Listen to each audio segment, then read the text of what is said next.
Have you ever seen justice turned upside down? The old Haven courthouse loomed over Main Street like a relic from another time. Its stone facade bore the scars of decades of trials and verdicts, some just, many not. On this cold Thursday morning, Melanie Carter, a 34-year-old black mother of three, climbed those weathered steps with her court-appointed lawyer, Sam Reynolds, by her side. Her hands trembled, but her head remained high. Inside Courtroom 5A, the atmosphere felt heavy, suffocating. Melanie sat stiff-backed in her chair, wearing a modest green dress, the same one she reserved for Sunday service at New Hope Baptist Church. Her deep brown eyes, though weary from weeks in Jefferson County Jail, held on to something fragile but unyielding, hope. The charges against her were minor: a small bottle of prescription pills without a label found in her purse during a routine traffic stop. The pills were her elderly mother's medication for a heart condition. Melanie had explained this repeatedly, but her words seemed to fall on deaf ears. What would you do if you were in her place? At precisely 9 a.m., Judge Thomas Caldwell entered the room, his black robe trailing behind him like an omen. He was a man of power and conviction, or at least that was the image he projected. Behind closed doors, his rulings against minorities spoke louder than any gavel strike. The prosecutor, a young but sharp attorney named David Perry, presented his case without enthusiasm. "Your Honor," he said, flipping through his notes, "this is a case of possession without intent to distribute. The guidelines suggest probation or at most a brief stay in county jail." Melanie's lawyer, Sam Reynolds, rose to speak. His voice wavered, but his words carried sincerity. "Your Honor, Miss Carter is not a criminal. She's a mother, a caregiver, and a pillar of her community. She works 2 jobs, day shifts at Lou Diner and night shifts as a cleaning supervisor at St. Mary's Hospital. Those pills belong to her mother, and while she should have had them in a labeled bottle, this was an oversight, not a crime." Judge Caldwell's icy blue eyes locked onto Melanie. His expression betrayed nothing, no warmth, no understanding. After a long, unbearable silence, he spoke. "Miss Carter, the law exists for a reason. It's not up for negotiation based on excuses or sentiment. Therefore, I hereby sentence you to life imprisonment with eligibility for parole after 25 years. The courtroom froze, a gasp rippled through the few spectators present. Melanie's lawyer stumbled forward, his voice breaking. "Your Honor, this is highly irregular, the sentencing guidelines." Silence. Judge Caldwell's gavel slammed against the wooden bench. "One more word, counselor, and you'll find yourself in contempt."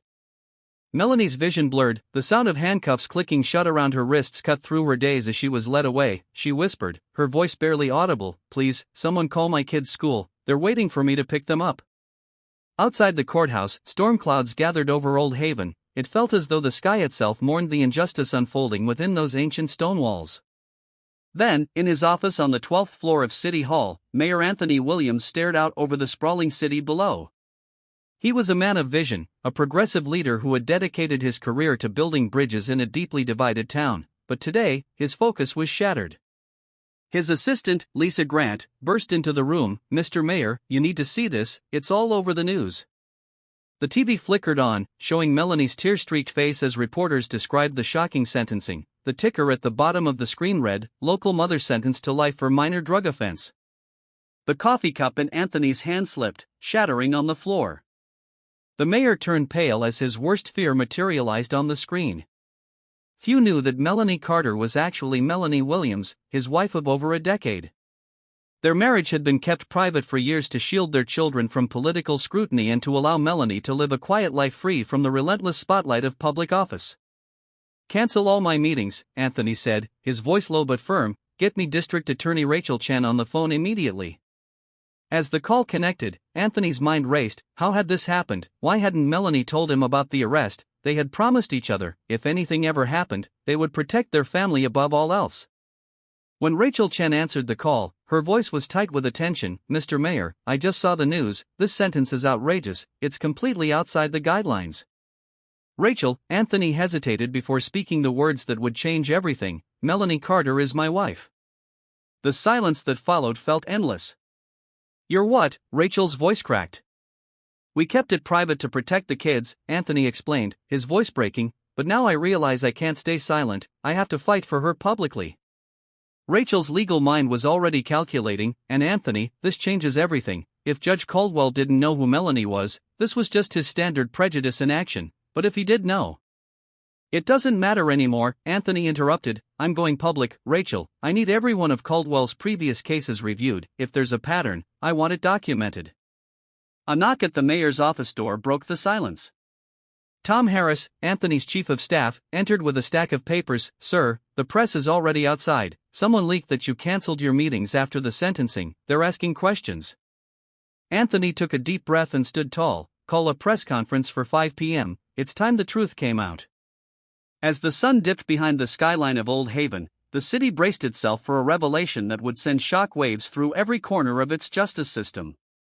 The Old Haven City Hall press room buzzed with anticipation. Reporters from local and national outlets crowded into the narrow space, their cameras trained on the wooden podium where Mayor Anthony Williams would soon speak. The air crackled with tension, fueled by whispers and hastily typed headlines. Backstage, Anthony stood still, staring at his reflection in a dusty mirror. His tie was slightly crooked, and fatigue shadowed his eyes. Tom Harris, his chief of staff, hovered nearby with a clipboard. Are you ready, sir? Tom asked softly. Anthony tightened his tie and nodded. They deserve the truth, Tom. She deserves the truth.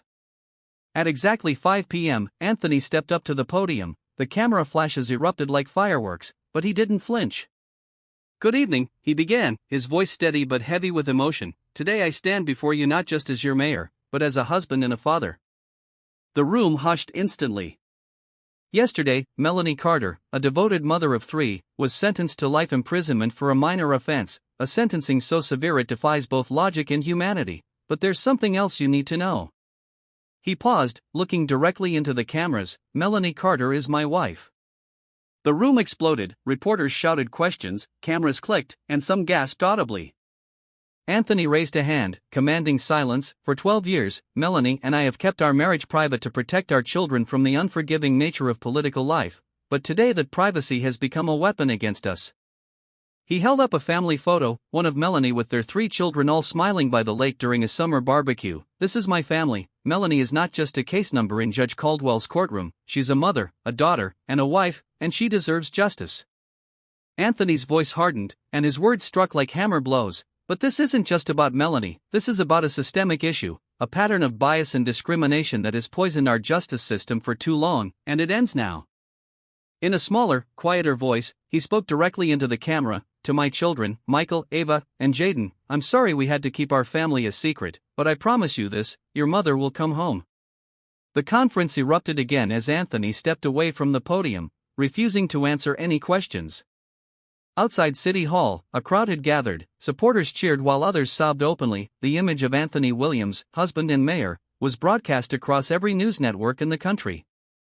Across town, in a dimly lit office on the 3rd floor of the Old Haven Courthouse, District Attorney Rachel Chen worked tirelessly. Her desk was buried under stacks of case files, yellow sticky notes marking key points of evidence. Her assistant, Tom Parker, entered, holding another stack of papers. You won't believe this, he said, his voice tight with disbelief. Caldwell's sentencing patterns over the last 10 years, it's a clear pattern of bias. Black and Hispanic defendants routinely received harsher sentences, often double or triple the standard guidelines. Rachel scanned the spreadsheets and court documents. How did no one see this before? Tom shook his head. People saw it, they were just too scared to say anything. Rachel's phone buzzed. It was Anthony. Rachel, it's done, I went public, he said, his voice carrying the weight of the day's events. Good, Rachel replied, but you need to brace yourself, the backlash is going to be brutal. I don't care about the backlash, I care about Melanie, I care about fixing this broken system. Then we're on the same page, Rachel said firmly. I'm going to the State Judicial Review Board with these findings. If Caldwell thought he could bury his prejudice under a robe, he was wrong. As Rachel hung up, she looked out her office window at the courthouse across the street. Storm clouds gathered on the horizon, mirroring the turbulence about to rock the city's foundation. The next morning, Old Haven Courthouse Square was unrecognizable. Thousands of people had gathered, holding signs reading, "Justice for Melanie, no more bias in our courts, and equal justice for all." At the front of the crowd stood Reverend Mark Ellis, a respected civil rights leader in Old Haven. His deep, resonant voice boomed through a megaphone. Today we stand together, not as black or white, rich or poor, but as one community demanding justice. Melanie's oldest son, Michael, stood beside the Reverend, clutching a photo of his mother. He spoke into the microphone, his voice trembling but clear. "My mom isn't a criminal, she's the one who tucks us in at night, who works 2 jobs to keep food on the table. She didn't deserve this, and none of us deserve a system that treats people differently because of the color of their skin." The crowd erupted in applause. Local businesses closed their doors in solidarity. Lou Diner put up a sign, "Closed until justice is served." Nurses and hospital staff from St. Mary's Hospital joined the march, wearing scrubs and holding signs. Social media lit up with hashtags like #Justice for Melanie and #End Judicial Bias, and public figures began voicing their support. News outlets captured the scene, broadcasting images of young and old, black and white, united in a singular cause. In his office, Judge Thomas Caldwell sat hunched over his desk, his hands trembling as he scrolled through the headlines. "Mayor's wife sentenced by disgraced judge, patterns of bias exposed in Old Haven judiciary, protests erupt over Melanie Carter sentencing." His phone buzzed incessantly. Colleagues, friends, and even family members distanced themselves. Caldwell poured himself another glass of whiskey, his grip unsteady. The State Judicial Review Board had already announced an emergency hearing to investigate Caldwell's rulings over the past 15 years. He knew what they'd find: an undeniable pattern of racial bias hidden under layers of legal jargon and courtroom formalities. For the first time in his career, Caldwell felt cornered. In St. Mary's County Jail, Melanie sat on her narrow cot, clutching a letter from Michael that had been smuggled in by a sympathetic guard. "Mom, Dad told everyone about us. People are fighting for you, there are protests, signs with your name on them, and so many people believe in you. Don't lose hope, we love you, and we're bringing you home." Tears welled in Melanie's eyes. For weeks she had felt forgotten, buried under the weight of a system that saw her as nothing more than a statistic, but now, hope had found its way into her cold, gray cell. Outside, the storm clouds over Old Haven began to break, giving way to fragile streaks of sunlight, but the fight was far from over. The Virginia State Appeals Court stood tall against the gray morning sky, its marble facade reflecting the muted light of dawn.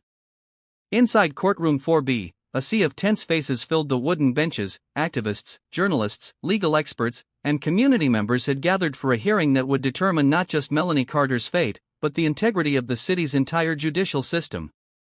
At the defense table sat Benjamin Carter, one of the nation's most celebrated civil rights attorneys. His sharp suit and calm demeanor gave him the air of a man prepared for battle. Beside him sat District Attorney Rachel Chen, her tablet stacked with evidence files and statistics, a mountain of proof showing years of racial injustice perpetuated by Judge Thomas Caldwell. In the gallery, Mayor Anthony Williams sat with his children, Michael, Ava, and Jaden, their faces etched with exhaustion and hope. Melanie had become a symbol of resilience in the face of systemic injustice. The panel of 3 judges, Judge Maria Rodriguez, Judge Thomas Chen, and Judge Robert Willis, entered the room, their presence commanding instant silence. "This court is now in session," Judge Rodriguez announced. "We are here to review the case of State versus Melanie Carter and to evaluate allegations of judicial misconduct against Judge Thomas Caldwell." The air felt sharp with anticipation as Benjamin Carter rose to speak. "Your Honors," he began, his voice firm and steady, "we stand here today not just to defend one woman, but to expose a pattern of systemic bias that has poisoned our judiciary for over a decade." With a click of a remote, a screen flickered to life behind him. It displayed spreadsheets, charts, and bar graphs. For the past 15 years, Judge Caldwell has overseen more than 2,000 cases, many of which show a clear and disturbing pattern. Black and Hispanic defendants have consistently received sentences 3 to 4 times longer than their white counterparts for identical charges. Gasps rippled through the courtroom. Benjamin continued, pointing to the data. "These numbers aren't abstract, they represent mothers, fathers, sons, and daughters, lives that were stolen, families that were broken because of one man's prejudice masquerading as justice." Next, Rachel Chen stepped forward with a thick folder. She addressed the judges with the precision of a seasoned prosecutor. "In our investigation, we uncovered documents from Judge Caldwell's past, letters, case notes, and even internal emails revealing explicit bias against minority defendants. These biases didn't stop when he became a judge, they were simply dressed up in legal jargon and court rulings." The most damning evidence came next: security footage from Judge Caldwell's courtroom. The screen showed 2 clips side by side. In one, a young white man charged with possession received a light sentence after a friendly exchange with Caldwell. In the other, a young black woman charged with the exact same offense was met with scorn and a disproportionately harsh sentence. The disparity was undeniable. Judge Caldwell's pale face glistened with sweat as the footage played. During a brief recess, Melanie Carter was brought into the courtroom. She walked with quiet dignity, her hands trembling slightly as she adjusted her modest dress. Her children sat in the front row, clutching their father's hands tightly. Taking the witness stand, Melanie's voice was soft but unyielding. "Your Honors, I'm not here to beg for sympathy or special treatment. I'm here because my children need their mother, and I need them. The pills I carried were my mother's medication. I know I made a mistake by not keeping them in the right bottle, but does that warrant a life sentence? Does that justify taking me away from my children forever?" Her words hung in the air, raw and piercing. A tear slipped down Michael's cheek as he watched his mother speak. In the gallery, even seasoned journalists dabbed at their eyes. "Your Honors, I believe in fairness, I believe in justice, and I believe this courtroom should be a place where those values live, not where they come to die." She stepped down, and the courtroom sat in heavy silence. Outside the courthouse, the crowd had grown to thousands. Protesters held signs reading, "Justice for Melanie," and "Judicial bias," and "No more Judge Caldwell." The protest had grown into something much larger, a movement. Local businesses had shuttered their doors in solidarity. Teachers, nurses, and union workers stood shoulder to shoulder in the crowd. At the center stood Reverend Mark Ellis, holding a megaphone. "We are not here out of anger," Reverend Ellis said, his voice amplified across the square. "We are here out of love, love for Melanie, love for her children, and love for justice." At a nearby TV van, reporters broadcast the hearing live to millions across the country. Social media erupted with hashtags like #Justice for Melanie and #End Bias Now, and public figures began voicing their support. Back in the courtroom, Rachel Chen delivered her final argument. "Your Honors, the evidence is clear. The law was not applied equally in Judge Caldwell's courtroom. It was wielded as a weapon against those he was meant to serve fairly. Melanie Carter is not an isolated case. She is one of hundreds who have suffered under his bias."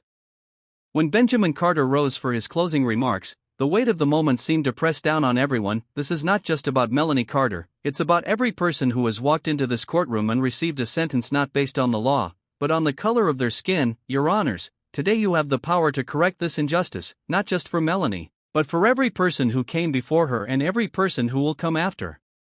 The judges retreated to their chambers to deliberate, leaving the courtroom in an eerie silence. Hours later, the judges returned.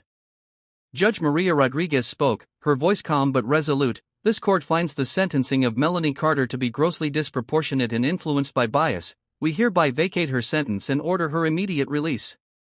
The courtroom erupted in cheers. Melanie's children leapt from their seats, running into their mother's arms as tears streamed down their faces.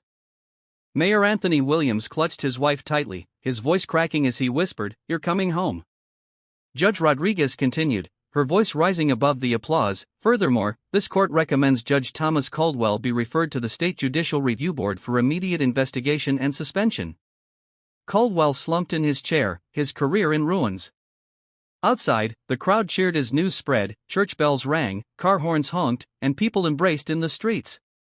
Melanie Carter emerged from the courthouse, holding her children's hands, her husband by her side. Cameras flashed, and her face became the symbol of victory against systemic injustice. As she spoke into a reporter's microphone, her voice was clear and full of hope. "This isn't just my victory, this is a victory for every mother, every father, and every child who deserves a fair chance. But our work isn't done. Justice isn't a moment, it's a movement." The sun dipped below the horizon, casting golden light over the courthouse steps. The fight was far from over, but tonight, justice had prevailed. If this story moved you, don't forget to like this video, share it with friends, and subscribe to BUP Stories for more inspiring stories.